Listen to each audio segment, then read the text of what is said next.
Mu gihe leta y'u Rwanda ikomeje guteza imbere umugore wo mu cyaro, kumwongerera ubushobozi ndetse no kongerera agaciro ibikorerwa mu Rwanda Made in Rwanda, hatangijwe ikusanyirizo Turi Kumwe Art Center rigamije guhuza abagore bakora ibikoresho by'ubukorikori hibandwa ku biva mu gitenge, dore ko gikorwamo ibikoresho byinshi. Sande Justin, umuyobozi wa Turi Kumwe Art Center, ari nayo izafasha abagore bakora ibikoresho by'ubukorikori nk'imyenda, ibikapu, amatapi hakozwe mu gitenge ndetse n'imitako itandukanye, yavuze ko bafasha abagore bishyize hamwe kugira ngo babahuze n'abakiriya babo. Ibi bikazakemura ibibazo by'amasoko bya hato na hato bahuraga nabyo, ndetse bikanatuma batabona ibikoresho bihagije.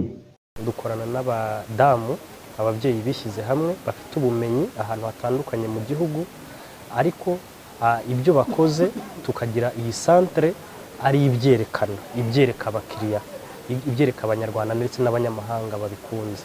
Uyu munsi rero twafunguye ku mugaragaro, turabatumiza kugira ngo baze hano tubereke bya bindi tujya gufata iwabo, i Muhanga, i Kigali, Nyamagabe, aho tubizana kugira ngo tubahuze n'abakiriya babo. Bamwe mu bagore bakorera umwuga w'ubukorikori mu ntara baratangaza ko bari basanzwe bahura n'ikibazo cy'amasoko, bityo umwuga wabo ntiwaguke. Bakaba biteze impinduka muri Turi Kumwe Art Center, dore ko banemeza ko bagiye kubona amasoko ndetse n'inyungu ikiyongera.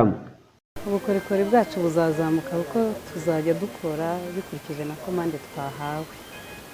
Imbogamizi twagiraga ubundi nta soko twari dufite, urumva ko twategerezaga kiraka kivuye ahandi cyangwa se tugakorera umukiriya uje, ariko ubu bizaya bidufasha kuko tuzajya tubona komande. Ikintu tuyitezeho nkatwe abantu twakoraga tudafite amasoko, ubu byatunejeje cyane. Turi kubona ko tutazongera gukorera umuntu nk'uko byari bisanzwe, tugiye kujya tubona amakomande menshi tukabasha gutera imbere natwe. Kuba abagore bakora ubukorikori mu ntara zitandukanye bataragira ubushobozi bwo gukora ibikoresho bifite ubuziranenge buhagije, niho Priscille Umutashyi, umufatanyabikorwa wa Turi Kumwe Art Center, ashingira avuga ko bagiye kubongerera ubumenyi kugira ngo bashobore guhaza amasoko yose bafite ibikoresho bikunzwe n'abanyamahanga ndetse bifite ubwiza buhebuje. Nuko dushobora kubaka capacity yabo, bakaba bashobora gukora ibintu bikakompetinga ku rwego atari bw'u Rwanda gusa, ahubwo no hanze no mu mahanga, bafite ibintu bifite karite, ibintu bigaragara neza, kuko karite buriya ni ikintu gikomeye cyane. Imyuga y'ubukorikori mu Rwanda ni igaragaza umwimerere w'umuco nyarwanda, ariko kandi kanatunga abawukora.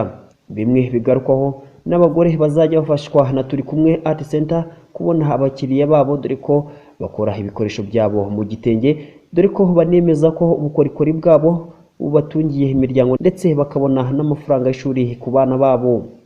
Biduteza imbere cyane kuko tubasha kubona mu buzima busanzwe, abana bakiga, tukabona minerivare z'abana. N'umwuga umuntu akunze cyane kuko navuga ngo kuva nkiri na mutoya kugeza muri iyi myaka, n'ubu bukorikori bw'ubudozi buntunze hamwe n'umuryango wanjye. Mbashije kwigiraho, mbasha kurihira abana banjye, bari kwiga kandi ahantu heza nishimiye.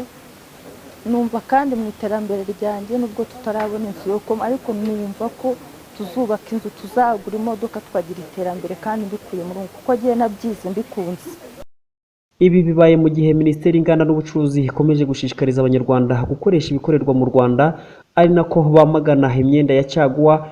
Bimwe Turi Kumwe Art Center yagendeye ihuriza hamwe abagore bakora ibikoresho byo mu rugo nk'amashuka, imyenda, ibikapu mu gitenge. Kugeza ubu Turi Kumwe Art Center imaze kugera ku bagore bo mu turere twa Muhanga na Nyamagabe, ariko bakaba bafite intego yo kuzagera ku bagore bose bakora umwuga w'ubukorikori mu gihugu hose. Viziane Mitasiye, Clouds TV.